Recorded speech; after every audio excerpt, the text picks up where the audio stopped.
diversidad genómica en el mundo hispanohablante. Quería daros unos datos sobre el primer Congreso Español de Medicina Genómica que lo celebramos precisamente el pasado mes de mayo.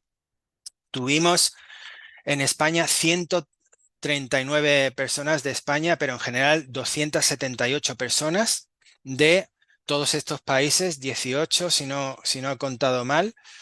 O sea, un gran despliegue internacional de personas, y la mitad aproximadamente de España, la otra mitad de toda Latinoamérica. O sea que fue un congreso muy internacional y con personas de países cuyo lenguaje no es el español. O sea que fue realmente muy, muy grato de ver esto.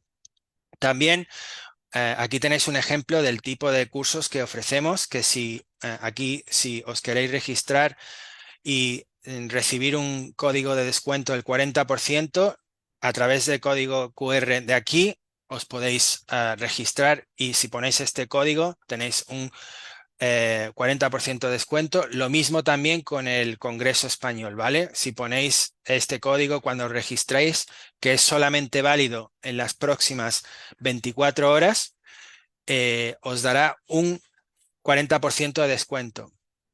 Entonces, aquí también hay otro curso que, si os queréis, está ya totalmente grabado. Fue el primer curso que hicimos. Teníamos 63 personas que asistieron, y las grabaciones, y si queréis saber sobre el análisis de datos genómicos, aquí os podréis registrar. Vamos a empezar con los materiales. Uno, todos sabemos que a día de hoy, pues la población en general está envejeciendo. Aquí tenemos de la World Health Organization eh, la, el aumento.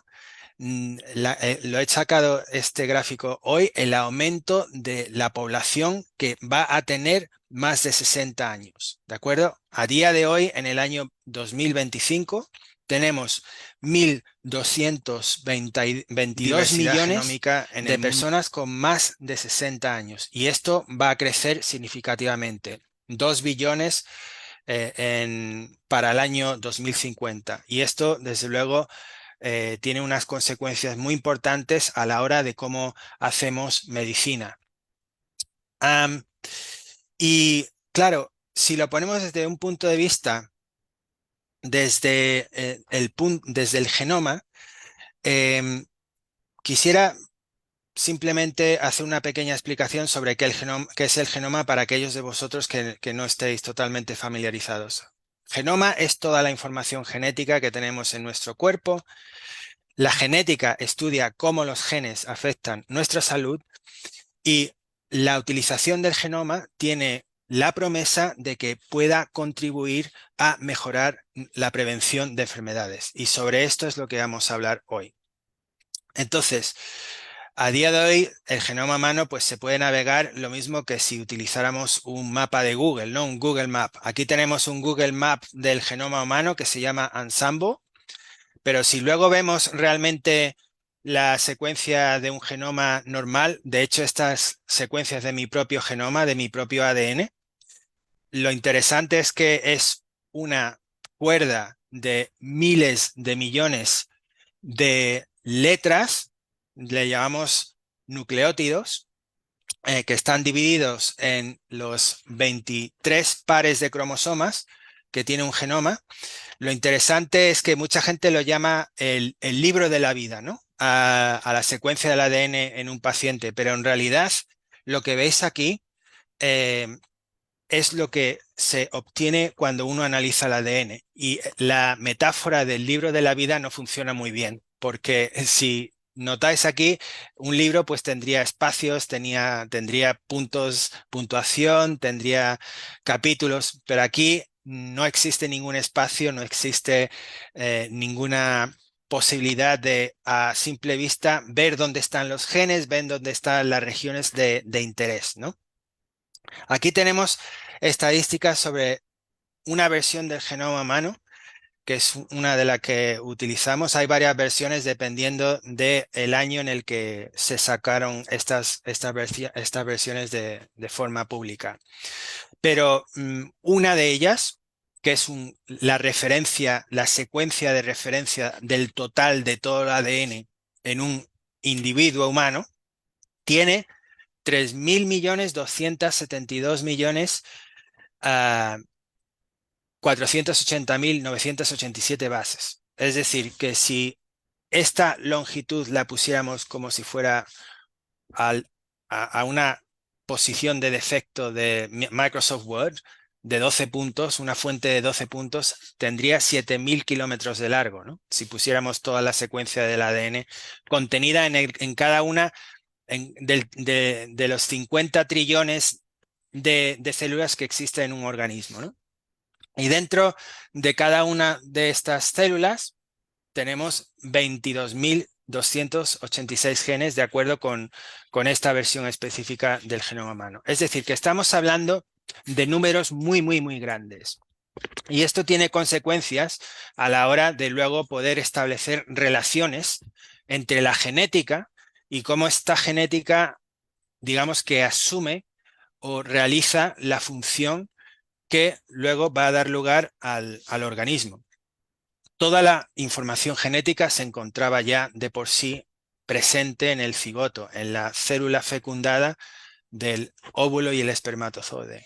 Y esa es la razón por la que yo me parezco a mi madre, a mi padre, soy una combinación. Toda esa información de cómo generar, desarrollar el organismo y luego las funciones se encuentran codificadas a través de la secuencia del ADN. Y no dejo nunca de estar absolutamente fascinado por el hecho de que toda esa información ya estaba presente en la célula, en el cigoto fecundado, ¿no? Entonces, la idea de tener un genoma a mano es que nos permite, lo mismo que un Google Map nos permite ir de lugar A a lugar B porque existen coordenadas. El mapa del genoma a mano nos permite saber exactamente dónde están las localizaciones físicas de determinadas funciones provenientes de los genes y de otras funciones que también el genoma tiene. No solamente el genoma contiene genes, tiene otro tipo de características que no vamos a discutir hoy, pero lo interesante del genoma humano es que podemos establecer localizaciones físicas de determinadas anotaciones o determinadas funciones. Y esto lo que también nos permite es que podemos comparar el genoma de distintas personas entre ellas, el genoma de poblaciones. Y esta comparación nos permite que podamos ver qué cambios, qué tipos de diferencias existen entre distintos organismos, entre distintos miembros de la misma especie. ¿Por qué esto es importante? Hemos dicho que el genoma humano tiene un papel importante en la medicina, porque el genoma en sí de cada individuo es único y nos ayuda pues a entender si existen presencias de determinadas mutaciones que llamamos de determinados cambios que cada uno de nosotros tenemos. El 99,5% de todo nuestro genoma es idéntico entre los distintos individuos de la misma especie en Homo sapiens. Pero ese 0,5% de diferencia va a contener pequeñas diferencias entre ellas que pueden contribuir a susceptibilidad de enfermedades. Y la forma de poder ver las diferencias, estas pequeñas variaciones que existen entre distintos genomas y comparar si tienen un efecto patógeno, como llamamos, o deletérea o un efecto benigno, lo podemos hacer solamente si comparamos nuestro genoma de un paciente con el genoma de otros individuos. Y la única forma de poder comparar genomas es teniendo una referencia que contiene coordenadas. Esto es lo que es el genoma humano en sí, ¿de acuerdo?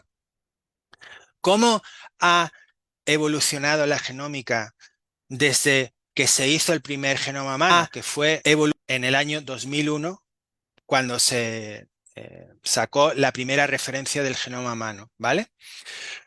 Pues fijaos, el primer genoma humano costó aproximadamente unos 3.000 millones de dólares y unos 15 años para producir. Y a día de hoy, simplemente 20 años después, para generar un genoma humano se necesitan aproximadamente unas 48 horas y vale unos 600 dólares. Es decir, que hay muchas decenas de miles de veces más barato en 20 años que cuesta generar la secuencia de un genoma humano completo. Es decir, que la escala a partir de la cual ahora somos capaces de generar datos ha crecido exponencialmente y se ha abaratado exponencialmente.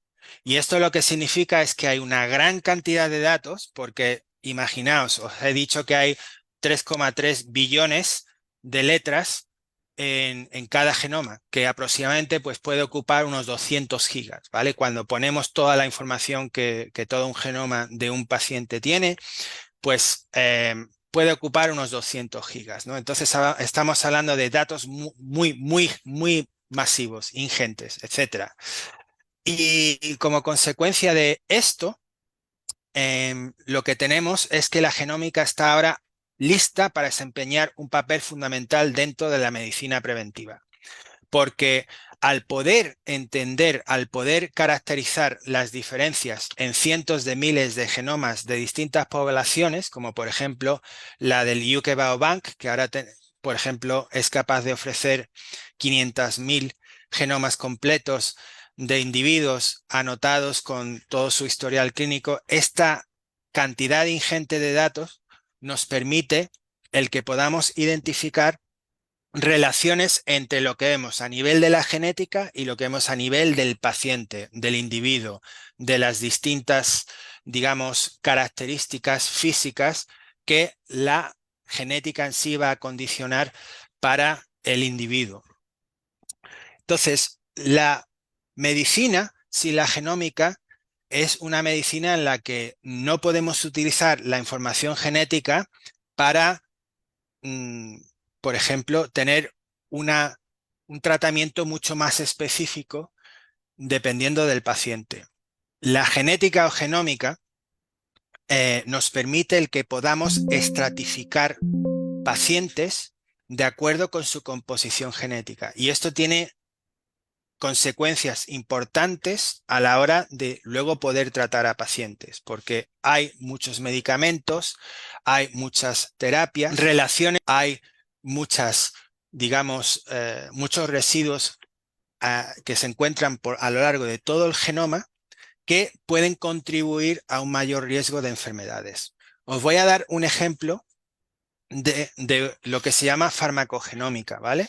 Farmacogenómica es una parte de la genómica que estudia las relaciones entre el código genético que tiene el paciente en determinados genes importantes para la metabolización, para la absorción de fármacos y su asimilado, y qué efecto tiene a la hora de la función de esos fármacos.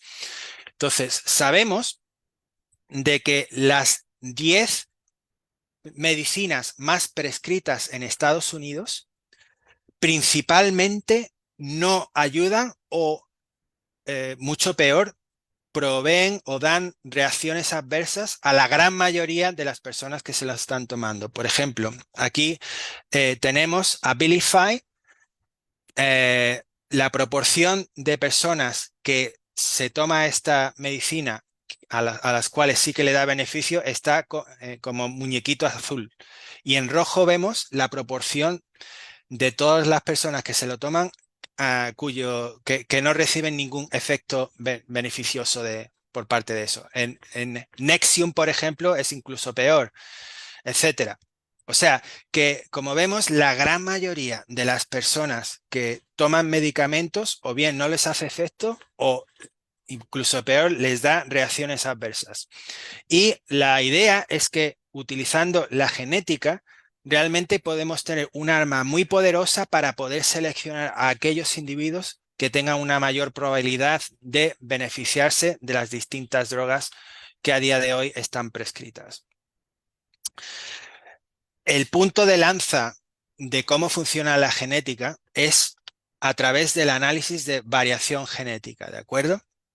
La variación genética es el análisis y la identificación de diferencias en la secuencia del genoma de un individuo con respecto a la referencia general que tenemos. Os dije antes que existe una referencia general del genoma humano que tiene 3,3 aproximadamente billones de pares de bases de letras de secuencias del ADN.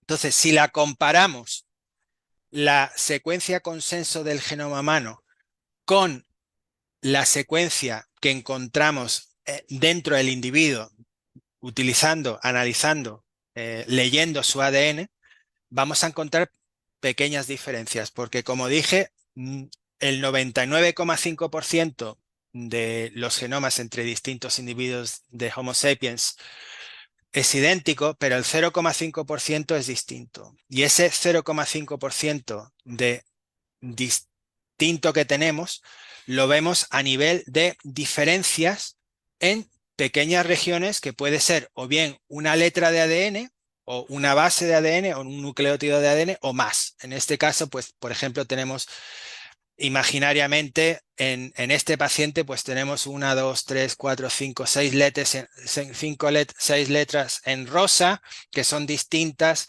de la secuencia consenso del ADN. Y es cuando analizamos e identificamos diferencias en la secuencia del individuo con respecto a la secuencia de referencia, cuando la catalogamos a estas diferencias como variación genética.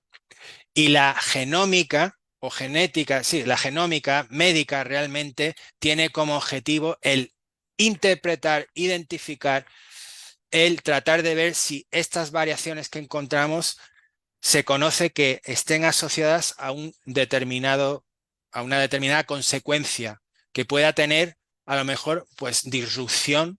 Las muy malas puedan tener disrupción de un gen, y eso a lo mejor pues podría en algunos genes, como por ejemplo la fibrosis cística, pues podría tener podrían ser muy graves. En otras zonas, la gran mayoría de ellas no tiene ningún efecto, ¿no? Pero hay un porcentaje muy pequeño en el cual sí que tiene un gran efecto. Aquí tenemos un ejemplo de el tipo de variación más pequeña que se puede encontrar en un paciente, que es lo que se llama SNP, ¿vale? Es cuando encontramos que una letra de 3,3 billones de letras, si cambiamos una letra, pongamos que tenemos aquí esta C, esta T que tenemos aquí, la cambiamos a una C. Eso es un SNP, una sustitución de una base, de una letra de la secuencia del ADN. Ese es el tipo de variación más común que existe. Cada genoma en general tiene entre 4 y 5 millones de SNPs, de variaciones puntuales de una letra. Y aquí tenemos un ejemplo de un SNP. En este caso, pues tenemos que en la posición del cromosoma 19, recordad, tenemos 23 pares de cromosomas, uno de ellos es el cromosoma 19, en la posición 44.908.684 en la coordenada esta específica, este SNP, que se llama RS429358, es un poco aburrido el nombre, pero en fin, es un identificador único, ¿vale? Si en esta posición que tenemos una T la cambiamos por una C, entonces esto lo llamamos un SNP. Y vemos que este SNP precisamente está dentro de un gen que se llama ApoE, ¿vale? Un gen que se llama ApoE. En esta posición, cuando la cambiamos de una T a una C, tiene una consecuencia, tiene un efecto. en inglés se dice missense variant. Eso significa que el gen que codifica una determinada proteína, las proteínas pueden ser estructura de la célula, puede desarrollar funciones bioquímicas de la célula, puede hacer un montón de cosas, ¿no? Entonces, las proteínas realmente es lo que da la función a los genes. En este gen ApoE, cuando tenemos este SNP, lo que produce es un cambio en la proteína. Por eso se llama missense variant. ¿Vale? Entonces quiero que os quedéis, porque esto lo vamos a volver a ver seguidamente en unos minutos. Este SNP, en esta posición, de los 3 billones de letras, vamos a cambiar una letra, ¿no? Solamente un pequeño cambio. Y esto cambia al gen ApoE. Entonces, el kit de la cuestión con la genética genómica para poder ver cómo esto funciona desde un punto de vista médico es que tenemos que identificar, utilizando bases de datos, utilizando bioinformática, utilizando computación realmente, si existe, si se han identificado a día de hoy consecuencias con respecto a las variaciones genéticas. Y queremos saber, queremos interpretar qué efecto estos cambios pueden tener. Por ejemplo, queríamos responder la pregunta, ¿este cambio de secuencia en el contexto genético correcto proporciona una explicación de los rasgos observados en un individuo? Esto es un tipo de cuestión legítima que se puede preguntar. También queremos saber si es probable si un individuo que hereda este cambio puede desarrollar una enfermedad, ¿vale? Pero claro, cuando desarrollamos enfermedades, la genética tiene un componente importante que contribuye al desarrollo de enfermedades, pero no lo es todo, ¿de acuerdo? De hecho, la contribución genética al desarrollo de enfermedades varía dependiendo del tipo de enfermedad. Aquí tenemos dos extremos, por ejemplo, la diabetes tipo 1, el riesgo de padecer, la contribución de padecer tipo 1, diabetes tipo 1 es principalmente genética. Lo que quiere decir es que independiente de qué tipo de dieta tengas, independientemente de las condiciones del medio ambiente, si tienes un alto riesgo genético de diabetes tipo 1, eh, probablemente lo desarrolles. El extremo opuesto sería con melanoma, cáncer, que es un tipo de cáncer de piel, ¿no? Melanoma, la contribución genética a desarrollar melanoma es bastante menor comparada con la contribución del medio ambiente. Yo tuve una tía que se murió de melanoma y le gustaba mucho ir a la playa. Y le gustaba tanto ir a la playa que al final le dio melanoma, ¿de acuerdo? Entonces, si uno se expone a rayos ultravioleta muchísimo, es probablemente que tengas melanoma, pero si no te expones a los rayos ultravioletas, si no vas a la playa o si tienes la suficiente precaución de que no te den muchos rayos ultravioleta, cuidándote en ese sentido, pues vas a tener una muy baja probabilidad, ¿no? En este caso, la genética no contribuye tanto como los factores ambientales. Y este tipo de enfermedades, la gran mayoría de las enfermedades a partir de la cual la gente en Occidente, y no solamente en Occidente, pero en cualquier país a día de hoy, se muere principalmente por enfermedades que llamamos genéticas complejas. ¿Qué quiere decir esto? Pues enfermedades cardiovasculares, cáncer, diabetes, enfermedades psiquiátricas, neurológicas, todo este tipo de enfermedades son enfermedades complejas desde un punto de vista genético porque se desarrollan como consecuencia de contribuciones de muchos genes. La gran mayoría de las enfermedades de lo que se muere la gente son enfermedades comunes. Y estas enfermedades comunes son enfermedades complejas cuya contribución genética es consecuencia de muchas pequeñas contribuciones de muchos genes. ¿De acuerdo? Entonces, para este tipo de análisis, para entender cómo la contribución de pequeña de muchos genes contribuye al riesgo genético, existe un tipo de técnica que se llama asociación de genoma completo. En inglés se dice GWAS, Genome Wide Association Studies. Entonces, esto realmente es una herramienta estadística que lo que hace es ver en una población de casos y en una población de controles, es decir, de no pacientes que tienen la misma característica que los pacientes, a ver si encontramos cambios en la genética que están estadísticamente más frecuentes dentro de los casos cuando lo comparamos con los controles. Por ejemplo, vemos aquí que vamos a poner cáncer de mama, ¿vale? Aquí tenemos mujeres con cáncer de mama y mujeres sin cáncer de mama.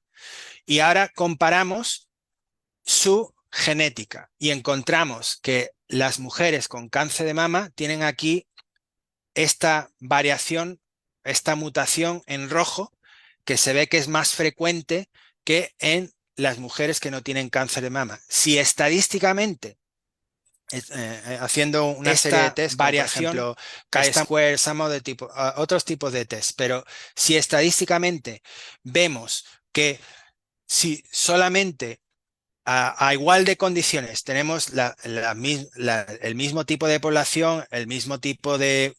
A igual de condiciones, personas que tienen cáncer de pecho, personas que no tienen cáncer de pecho, comparamos y vemos que hay una sobreexpresión, un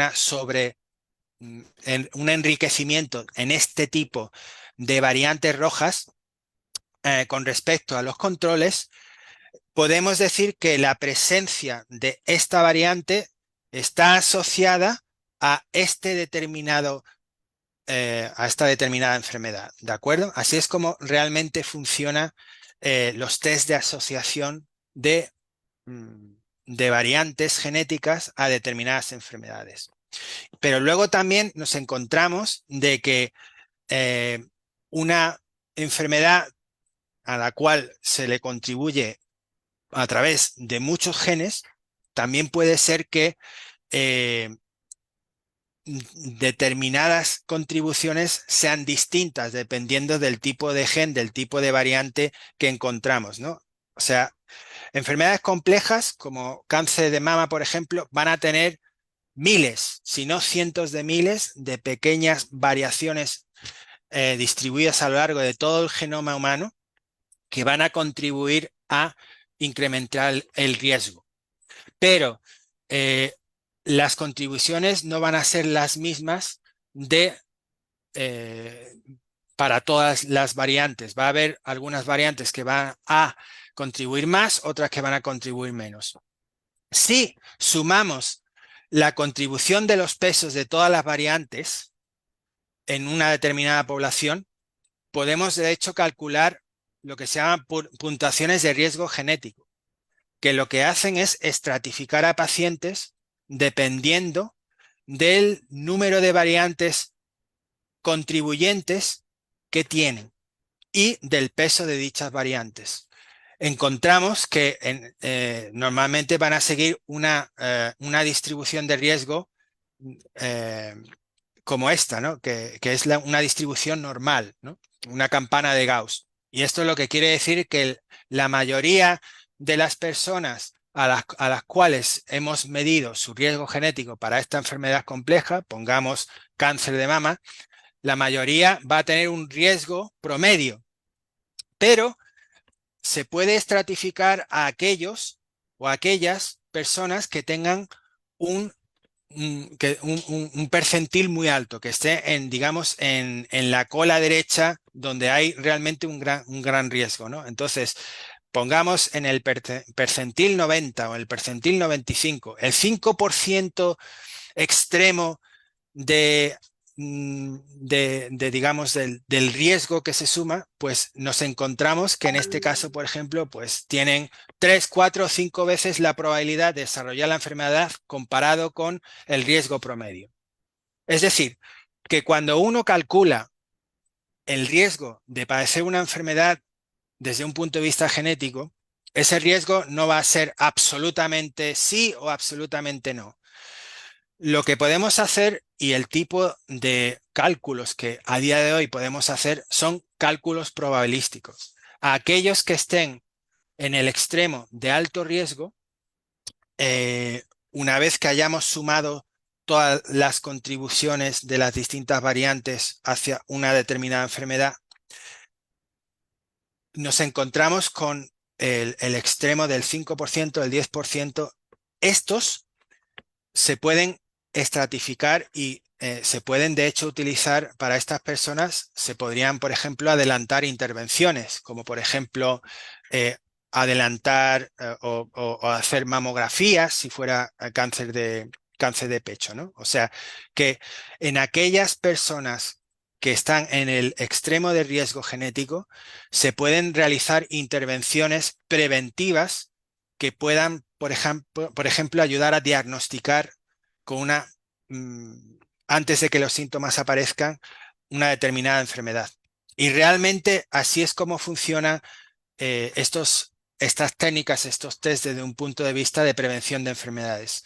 No podemos decir con una certitud del 100% que esta persona va a desarrollar esto o va a desarrollar lo otro. Pero sí que podemos identificar a aquellas personas de alto riesgo que van a tener una mayor probabilidad comparado con el riesgo promedio. Aunque te vas a encontrar con personas que tengan bajo riesgo genético que desarrollen la enfermedad y personas con alto riesgo genético que no desarrollen la enfermedad. ¿Vale? Y esta confusión de que el riesgo genético realmente es una probabilidad hace y complica mucho más, sobre todo el tratamiento, ¿no? Y también a los médicos cuando van a tratar a este tipo de pacientes. Lo interesante de la genética y de la genómica es que es un tipo de información independiente que podemos realmente identificar que, que puede tener hasta incluso más peso que, por ejemplo, el historial clínico. Normalmente, si una persona va a un médico porque piensa que tiene cáncer, etcétera, la primera cuestión que le van a hacer es, oh, ¿tiene usted algún familiar que pueda tener, que ha tenido cáncer? O sea, el árbol genealógico, ¿no? O el historial de familiares, a ver si tienes en la familia. Pues la información genética, cuando está adecuadamente realizada, puede tener hasta incluso mayor poder predictivo que la información que puedas tener a través de la familia, del historial clínico, etcétera. O sea, no es una arma que realmente funcione en todos los casos, pero sí que es una herramienta que sí que añade valor, como por ejemplo podría otro tipo de técnica como la resonancia magnética, etcétera. O sea, tenemos una nueva herramienta genética independiente que sí que puede contribuir a la prevención de enfermedades. ¿Os acordáis antes de que estuve hablando de el tipo de variación más sencilla que puede existir dentro de un genoma humano, que lo llamamos SNP, ¿vale? Una posición, una letra en una posición del genoma, una T, por ejemplo, se cambia a una C. Pues este SNP que os introduje aquí, de hecho, es uno de los dos SNP que más contribuye a Alzheimer's, a la enfermedad de Alzheimer's. Si esa T se cambia a una C, las probabilidades de que tu riesgo de padecer Alzheimer's aumenten es aproximadamente un 50%. O sea, una barbaridad, ¿de acuerdo? O sea, que os he dado un ejemplo de los muchos de SNP, de los muchos de los cambios genéticos que se pueden identificar que aumentan el riesgo de Alzheimer's. Ese SNP específico, esa variante específica, aumenta significativamente el riesgo de padecer Alzheimer's. A pesar de que es un pequeño cambio. Y os he dicho, hay 3.300 millones de letras, pero si, si cambiamos esa letra específicamente así, el riesgo de padecer Alzheimer aumenta significativamente. Bueno, en fin, digamos que esto concluye lo que quería decir desde un punto de vista teórico. Os recuerdo que vamos a organizar el segundo Congreso Español de Medicina Genómica en Madrid el 22 y 23 de mayo del 2025. Si os queréis registrar y queréis realmente incorporaros, si os queréis incorporar, hay una versión de online y una versión presencial.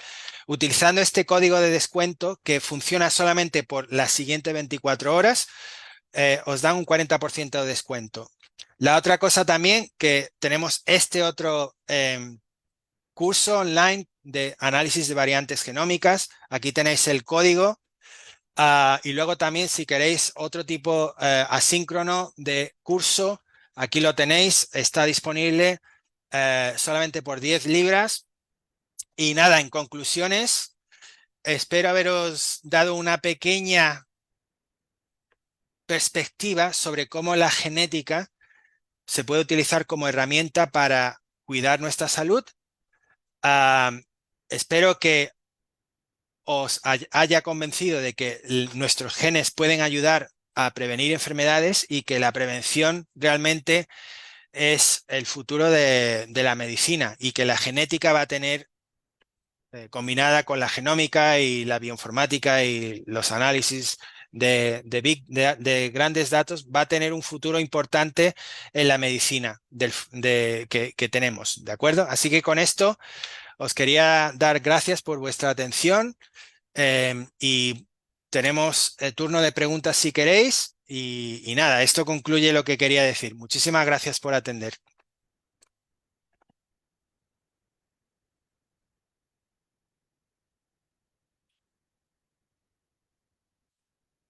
Podéis poner cosas en el chat si queréis, o podéis abrir el micrófono si queréis, o os podéis ir si queréis. Muchas gracias.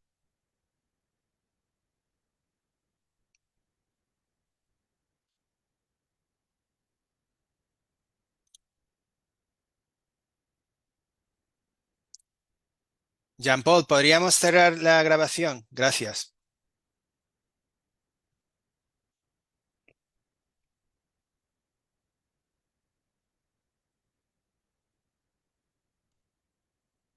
Bueno, voy a poner mi email. Oh, aquí tenemos un chat. Milagros, ¿podrían enviar los links de inscripción a los correos? Sí, enviaré los links a los correos, sin problema. Voy a dejar mi email ahí para lo que queráis y tengáis.